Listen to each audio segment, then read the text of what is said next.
Hey everybody, and welcome to another review on my channel, and today we're going to be taking a look at some knockoff Lego Brickheads based on Aang and Appa from Avatar: The Last Airbender. I got this set off at Temu for $20, and it comes with about 350 pieces, and it's time to see if they're worth adding into your brick building collection. Before we dive into the actual figures, I did want to highlight the instruction manual that came with this set because it's actually relatively nice. We get a good look at Aang and Appa on the back of the manual here, and I do like the inclusion of the 4 elemental symbols there at the bottom. I think that's a neat touch. And as we open up the instruction booklet, you will see that the directions are very similar to that of what you'd see in an official LEGO set. This was a relatively nice surprise, as I've gotten other sets from Temu in the past and the directions can be hard to read and an absolute nightmare to put the set together. But I am happy to report that as far as the directions of this set goes, it's relatively well made, and I think you're going to find it very familiar if you've built LEGO sets in the past. But with the instructions out of the way, it's time to talk about the 2 figures that come in this set and see if they're worth that $20 price tag. And we're going to start off by taking a look at Aang, who is the protagonist in the Avatar: The Last Airbender series.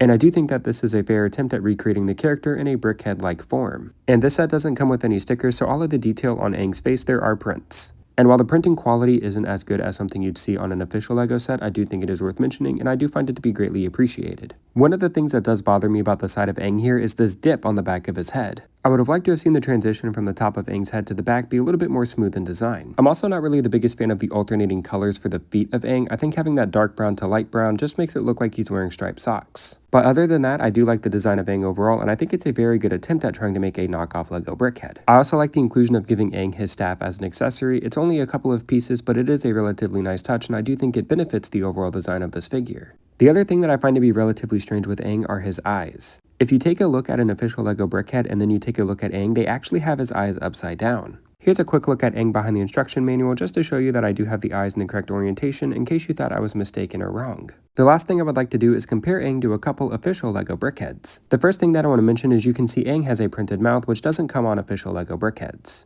And I do find it a very interesting added detail. The other thing that I want to mention is you can see the head of Aang is a lot smaller than what you see on official brickheads. There is some good consistency in the way that they design the character's legs and arms, and I think it's going to be relatively hard to tell them apart in that aspect.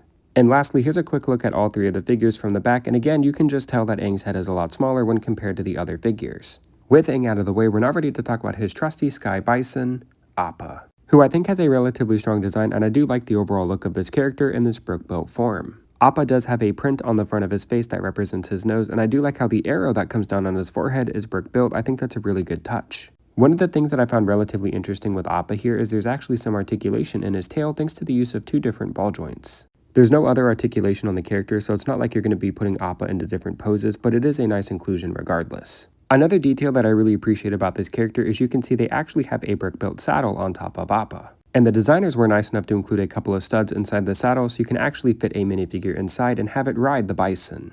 And this is such a cool inclusion, and it almost makes me wish that this set came with an Aang minifigure instead. The directions also give you the option to put a studded piece on top of Appa's head if you wanted to have a character sit on the head as well. This set does include that spare studded piece if you wanted to go with that option. Like I said at the start of this video, I got this set off at Temu for $20, which when you break it down is the price of 2 regular LEGO brickheads. And while this set isn't perfect and there are some differences from official LEGO brickheads, I do think it could be worth adding to your collection if you're a huge Avatar: The Last Airbender fan. Thanks for watching, and be sure to like the video and subscribe for more reviews.